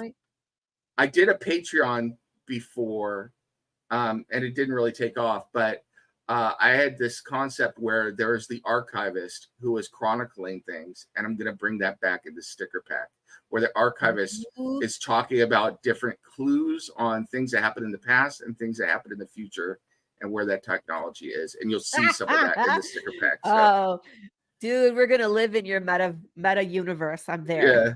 Like, that's the thing that I love, where I'm like, ooh, I can do riddles, and ooh, I can learn more, and ooh, this character is not really in the story, but he's a side quest, and I get to learn all the things. Sign me up. That's what I'm all about. Yeah. And I will say, for everybody who's a Dune fan, the archivist is based on Irulan from Dune. Yes. That's, of course, the best archivist. She's the OG, right? And she's there's war going on. I'm going to write about it. Yeah. And everyone who buys a physical copy, when these unlock, would get like the sticker pack A and sticker pack B, and the black and white cover print. You'll get that. So cool. So they're stacking. Yeah. And then finally, if we reach this ultimate one, which would be fantastic. We're going to do custom collectible figures. Now they're little figures for what we're building towards. And if we get the $10,000, we're going to, besides do several more comics with that money, we're going to jump right in, and we're going to make a tactical miniatures game to play like Warhammer 40K based in the Blood World universe. Wait. Are you going to be making like minis? Yeah. Like paintable minis. Yep. Does someone have like a 3D printer to do this? Yep. Okay. Yep. And so you will be able to, you will get this first one free, and I'm going to offer you 3 options. I'm not going to reveal what they are now, but this will give us the capital to go ahead and start our line and finish the rule book and have it printed so that you can collect the minis, paint them, and download the rules as a PDF. The rules will be free. What? And you can play the tactical game with your squads that you build. And eventually, Jeff and I were talking about this the other night and figuring it out. So a normal sized human would be roughly about an inch tall, and the tallest mech that you could buy would be about a foot tall. Oh my God. How are you going to throw a foot tall mini in with 1-inch ones? Like, that's just not fair. Well, you'll see in the rules. So, Oh my yeah. God. But of And, course, this makes perfect sense now, because I was like, because of course there's D&D built into this, because well, at least I know, Jeff Bracey's background. I don't know your background with D&D, but oh my God, this is so exciting. So not only will this Kickstarter print the books, distribute the beginning of the story, the meat and potatoes, but it could also possibly launch minis in a D&D campaign with a rule book. That's amazing. Well, actually not D&D, although that's interesting to do. Well, I mean, it's a tabletop game for this. Yeah. It's like Warhammer 40K, which is a way different. I'm sorry. Yeah, a battle game. So you move your pieces around and you're fighting the battles. But doing a role-playing game would be interesting as well, but we would probably go somewhere else. And I even eventually would like to do a collectible card game with another aspect of it as well. Oh my gosh. Yeah. So, but I would love to do this part first, because mechs and the Ganymede Monarchy and warfare lends itself to, a 40K style game for sure. Yeah. So, yeah. I mean, just the mech itself is so cool. Yeah. I want to build that. You know what I mean? Because even if you print it in pieces and I get to put it together, I would be happy. Well, that's what we would do with really the big ones, is we would print sprues, and send them out to everybody like a model. So that's and cool. you would put it together. So with customization and the whole thing. So we would do all that, and we would offer them a bit at a time. But eventually, I was working on some rules a couple weeks ago, and I had plans to eventually include all of the drop ships that you could buy and assemble and put them in there, and the different types of armor, and all of that in there for you to be able to play the game. So, because if we're going to go into customization, then we have to build it with magnets so we can take things off and put different things on. I'm just saying. Yeah, it's a lot of fun. I used to play Warhammer quite a bit. Mostly I played Warhammer Fantasy, but I did play 40K as well. And I still have my Warhammer army. In fact, I'm looking at it right now. I have it set up on my shelf. Cool. But I loved it. I love playing miniature war gaming like that. And this just lends itself to that. But then I was talking to Jeff the other night. One of the things, absolutely. See what I mean? I was like, because of course that's what is the natural progression for this. 100%. One of the other things I want to do is I would like to eventually do a collectible card game, which is all about gathering power and politics in the. I'm only factions. laughing because you had to repeat yourself when Jeff was around. You're like, and Jeff. Yeah. Jeff, we're going to make a collectible card game. You're on board, right? Jeff, like I said, Jeff is my partner in crime, man. It's like the two of us will stick around. And I DM a game for them, a D&D game that Jeff and his wife are involved in. But the worst thing, I don't know what Jeff's wife thinks, but Jeff will be like, hey, can you talk for a few minutes? And invariably a few minutes turns into a couple hours. So, Yeah. Jeff was always the one that recapped our last session, and we would just chuckle as he was recapping our last D&D session. We had fun times. I introduced his character. Jeff, what was the creature that you were? It was like an humanoid insect wizard, Thrag something. Do you know what I'm talking about? Thrag? No. Jeff will have to say it. Yeah. Jens, why even bother? The Tyranids are sent by the what? The old ones in the universe to reset anyway. True. Yeah, but we will definitely, if you guys do games, like when this comes out, we will be very happy to play it on the network. Absolutely. And broadcast it. I'm there. That would be so cool. What? I have So no idea cool. what's going on in there. The cool thing, and this is no, I'm reaching for the shiny things again. The Yay. D&D campaign that the Jeff and everybody is playing that I'm DMing, I think they're up to level 18 now, and they're all stuck in the first plane of hell right now. Oh, So, no. yeah, so, Do they have to go down to get out, or? they don't know yet, and I'm not going to name it for them, but I will say Like, this. no spoilers. All of them are finding it very interesting being stuck in hell, be in a game DM'd by a horror writer. So They're in for a wild ride. That's all I Yeah. gotta say. I know you, and it's not gonna be fun, guys. Have faith that you're all gonna die. Yeah. Total party kill. I'm just saying. But it's a lot What? of fun. Here it is. This thing. Oh yes, I know what that is. Yeah. Well, I introduced him as a drag queen to the group Nice. because that's what he said, and I couldn't understand it. My character's name was Luz Butcher, and the butcher part was that she butchered everybody's names, and I would just come up with like stupid nicknames for everybody. So he's like, I have a question for you. I'm curious if you could guess. What year do you think I started playing D&D? I'm gonna say 86. 1979. Oh my god. I wasn't born.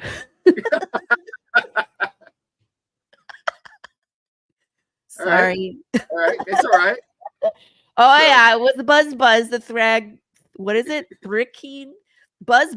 His name was like Buzz. It was like real formal. Buzz did something. And I was like, he's Buzz, and he's wearing a dress. He is a drag queen. It's all right. We crashed the stream. 79. So you're a professional level D&D at this point? You know all the rules? I used to play D&D. I played it since first edition, but then I played a bunch of other stuff. I played Gamma World and Boot Hill, which were old TSR games, and BattleTech. My friends and I played all those. I was a super uber nerd in high school. Yeah. I was like that weird combination. I was an athlete too, so I was like a nerd jock. I don't know what that is. So it's like, yeah. You have, like, you broke the fourth wall. Like, you're not supposed to do that. Yeah. That's funny. Yeah.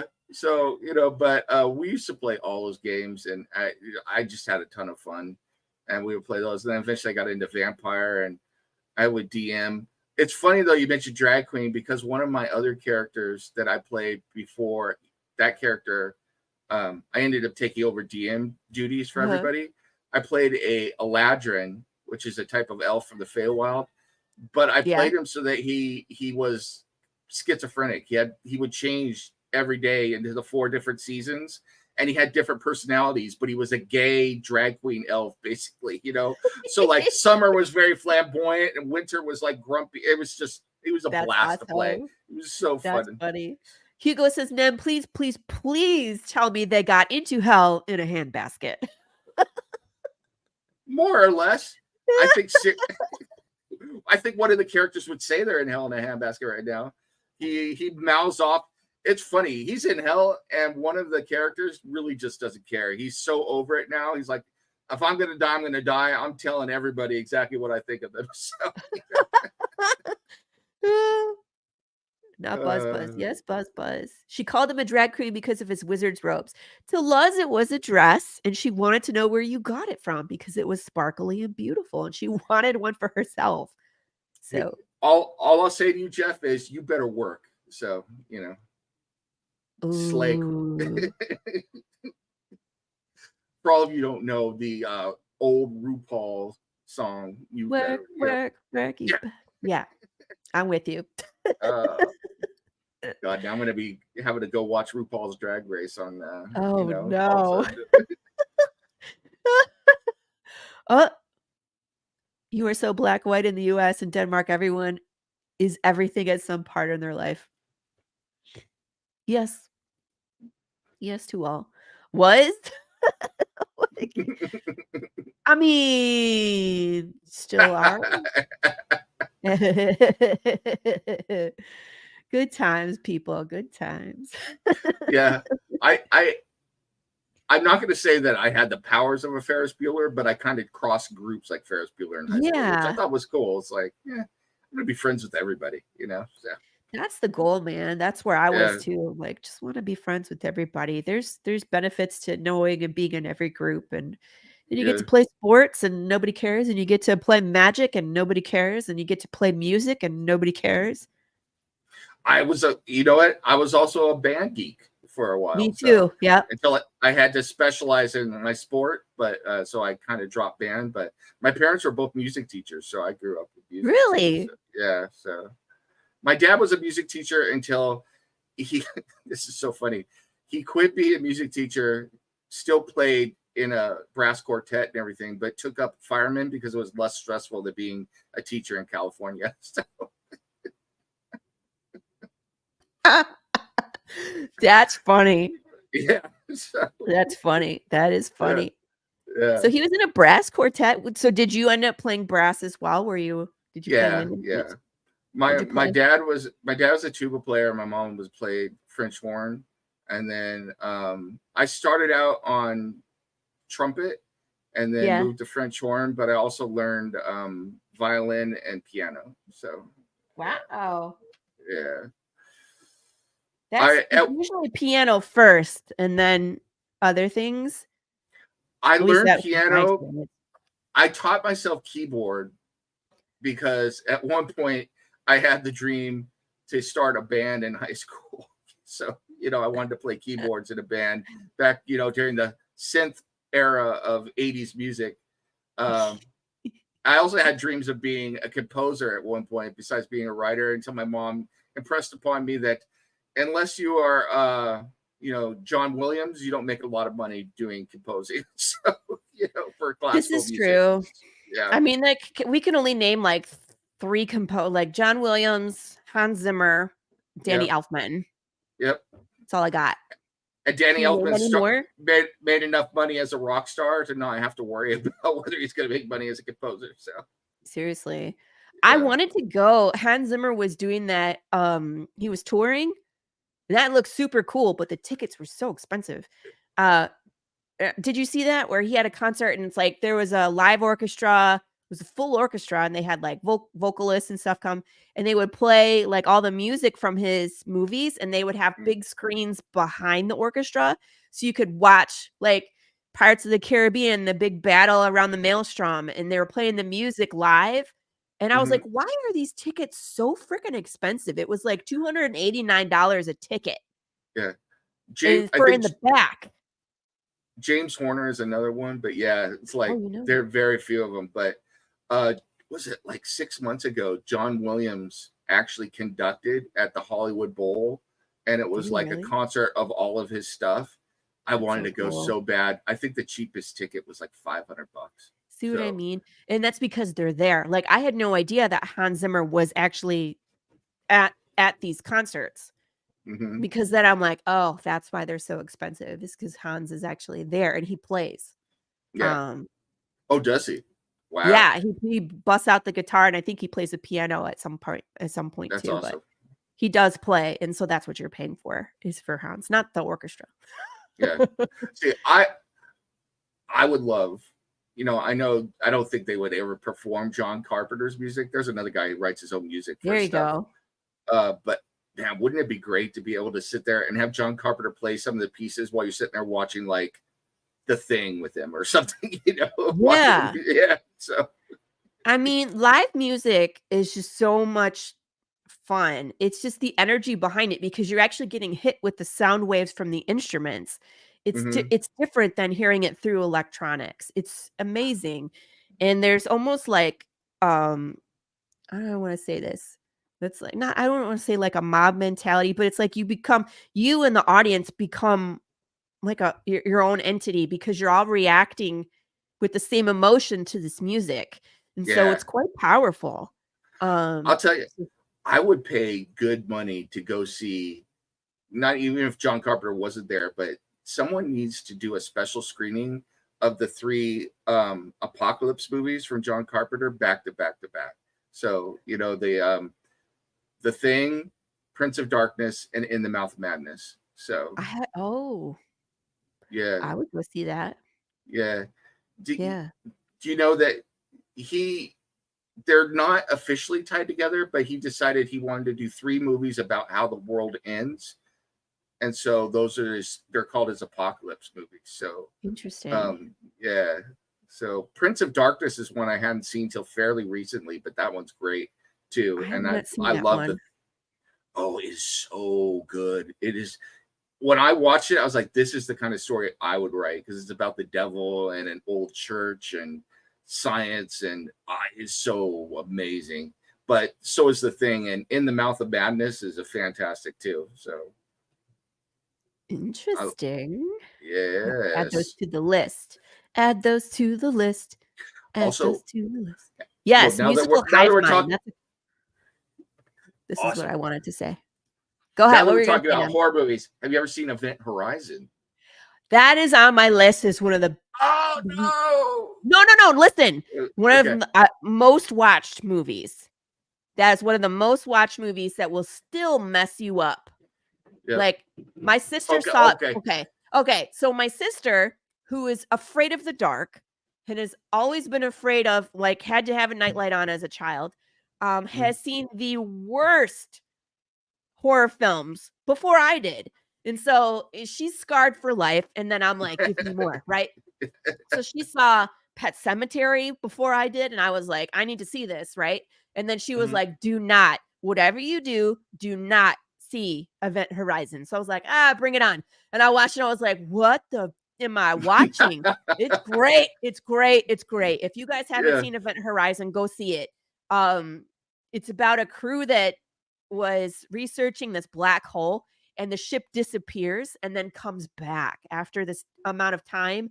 And so this other team boards this ship that has apparently gone through the black hole and come back. And they're trying to figure out what happened to the crew. It's messed up. There's some gory stuff that you will never be able to unsee. It's great. It's great. It's choice, right? Such a cool concept. It's so cool. Yeah. It's so disturbing, though. You're absolutely right. It is. And then another one, you know how I am with evil kids and evil dolls. Have you ever seen Village of the Damned with Christopher Reeve? Village of the Damned. I think I have them, where the little blonde children with their eyes. Yeah. Yes. Yeah. It's been a while since I've seen that, but that is a great watch too. Where it's just like, oh, don't piss them off. Please don't piss them off. They really don't want to eat that fruit roll up. Don't. Yeah. and what happens to? Here's a little spoiler, a little mini spoiler. I'm not going to give you the whole thing, but Kirstie Alley is in that movie, and what happens to her? Oh no! That's messed up. Yeah, it was like Children of the Corn, but worse. You know what I mean? Yeah. Children of the Corn is another good one. Yeah. Yeah, the original. Like everything else has, it has all these stupid sequels, where like Hollywood gets their meat hooks into something that was really good, and then they just make it worse. We were talking about this movie the other day, though. Another one that I love. We get all excited about horror movies. We're talking about comics, and we're like, let's go straight to horror movies. Let's talk about it. Needful Things. So I don't think I've seen that. Who's in it? I don't remember the names of every. Ed Harris is in it. I know that. Yeah, but I know it's about a small town, and the devil comes to town and opens a pawn shop called Needful Things. Oh, yeah. So, and it's like the thing that you want ends up destroying you. Yeah. Stupid it's mouse. So fun. I love that movie. It's Stephen King. I mean, there's been so much really good Stephen King, right? We did Cinema Crusaders last week. We did a show on Christine. Yes. And Jeff is the only one of us who had read the book. I haven't read the book, and he was telling us a little bit about what's in the book. And that's got my writer's mind thinking from a screenwriting perspective. I was like, there's so many cool ways that they could have rewritten that movie. Not that movie's bad, but it's like there's so many other things they could have done as well. So that's Nem and I today. I'm sorry. We just can't. We're just like, whoa, shiny things, zombies, squirrels, squirrel. It's a squirrel on the path of the Pale Rider. Oh gosh. What is the path of the Pale Rider? Oh, it is Path of the Pale Rider, anyways. Yes. Good Lord. Village of the Damned from the early 60s. Yeah, that was good too. So Rosemary's Baby. Rosemary's Baby. Oh, such a Yeah. good movie. The One had Omen. you guessing from the beginning about what was really happening. And Or some I of would those say old, Hereditary's that way too, a more modern take on questioning your own sanity. You know what I mean? yeah, some of those cult camp movies from the 60s were good too, like Bride of Satan is one. And I mean, there's a bunch that just Haven't seen it. Here's one more. Yes. I'll throw it out and then I will stop talking about horror movies if you want to go to something else. But did you ever Oh man, see we only got 9 minutes left. Did you ever see The First Power with Lou Diamond Phillips in it? First Power. No. Oh, put that on your list. Put Okay. that on your list. The Very, First very good. Power. The First Power. I'll give you a little blurb. So the First Power, they talk about the first power, the second power, the third power. The first power is the power of resurrection. And they talk about this little blurb at the beginning was given to God. What people don't know is that the devil had it as well. And then it shows a serial killer being killed. And then you go from there. And Lou Diamond Phillips is the cop that killed the serial killer. Oh. Yeah. Dun, dun, dun. Yeah. I love Lou Diamond Phillips too. He should be in more things. Yeah. He is really, Is really it- good. sorry, Pops. Rosemary's Baby was filmed in Dakota Building where John Lennon lived and was shot. I didn't know that. Rosemary's Baby is such a good movie. Yeah. It's a mind trip too. Mm-hmm. And then I love the movies. Hereditary too. The Omen movies. Omen 1408. movies. There's a movie that always messes me up. 1408. So Yeah, the hotel room, right? It was a hotel room. Yeah. Yeah, With, they go with in the and- Carpenters playing. So It's not creepy at all. Yeah. I will tell you, that movie ruined that song for me. Whenever I listen to that music every now and then, because I grew up with it with my parents and everything. So if it comes up on my Spotify playlist, I get creeps going down my back, you know? So Yeah. There's people have weird feelings about music. My sister used to go on road trips all the time, and every time a Tom Petty song came on, she would see someone get into an accident. Oh. Like, so she's just like, if Tom Petty comes on the radio while you're driving, change the channel. Yeah. Well, it's like Oh my gosh. the movie The Fallen with Denzel Washington. I could never hear that Rolling Stones song again, you know. Time is on my side. Yes, it is. There you go. I'm looking over my shoulder going, oh, stop. Oh, no. Yeah, when Dan Aykroyd sings it, it was like, oh my God, time to go. Great. That's a great one, movie. too. Yeah. All right, I think we've covered all the bases. This was a great time. I love hanging out with Nem because we just have such a good time. It's so easy to talk to you. And yeah, thank you for coming on the show, showing us your really cool project. For everybody, you can follow this. I think you could sign up to follow on, right? I don't think you can. That is the one thing that they don't have that I wish they did. So please just bookmark the page till June 10th. So, you know, yeah, just a June week away. 10th, this is going to go live. Well, again, you're going to be tied into the madness. So everybody, you'll be reminded when we go live on Monday, like Through the Madness goes live, and then Nem will be back. He'll push the button and then we can all go flock to here and get him funded in 3 seconds. And then he has to release the other cover.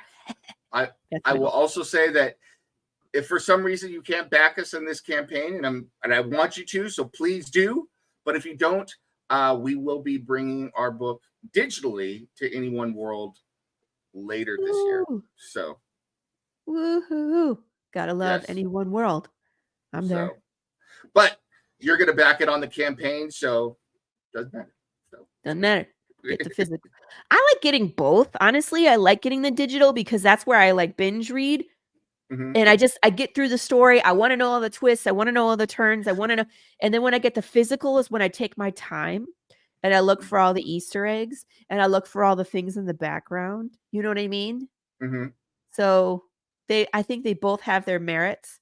So whichever way you want to go, people, we're here for you. There's an option. And then don't forget, you can get your Space Monkey stickers. Yes. And your Will You Be My Space Monkey shirt as well. So absolutely. Yeah. All right, now tell everybody where they can follow you, what shows you're on, all that good stuff. And then we will wrap it up here.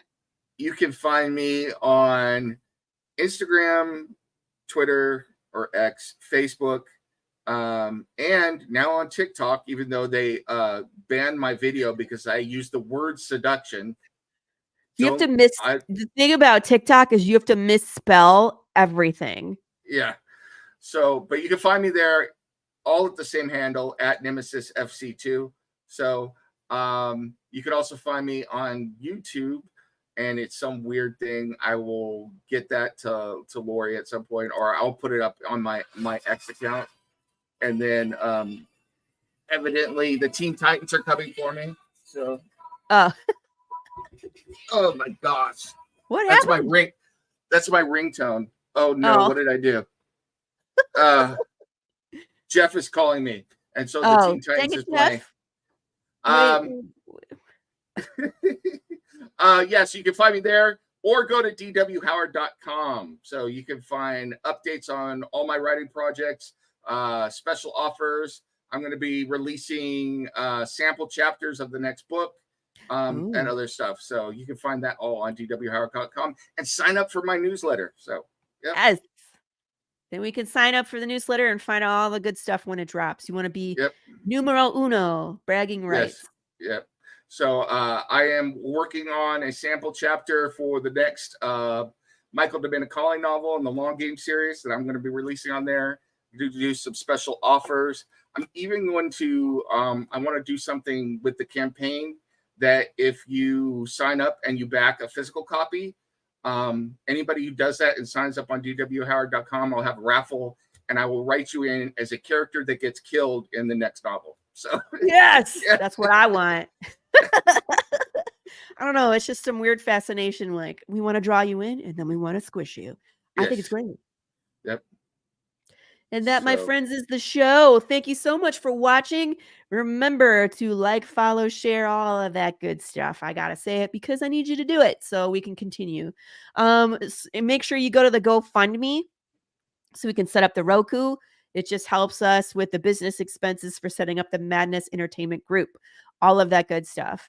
And then we will catch you next week. I have more indie creators coming on the show where we get to look at, be distracted by shiny things and talk about comics. Whippa! Later, everybody. Be excellent to each other and kiss your babies. See you next week.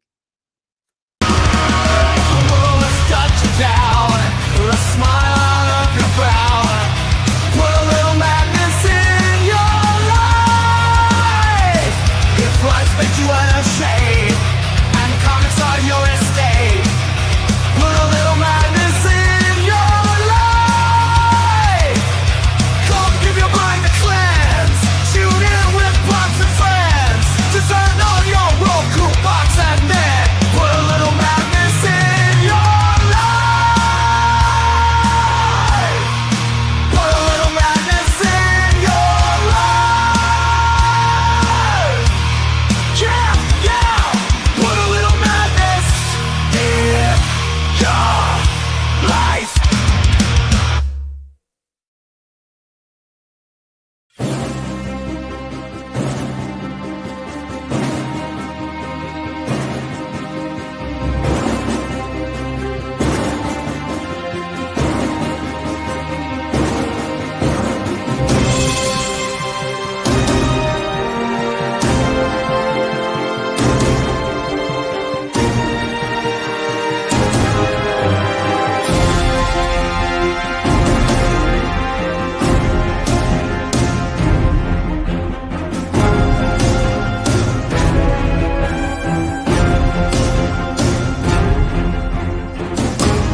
Comic Books for Kids provides comic books to kids in hospitals and cancer centers across the U.S. It's a place where we can all work together to make sure every child has a comic book. 100% of all proceeds go towards the kids. It's about making a difference, and while they're in the hospital, allowing them to fly like a superhero, battle dragons, or rescue teddy bears. We are in every state in the country and now support over 160 hospitals. Every month, we add more. Visit CB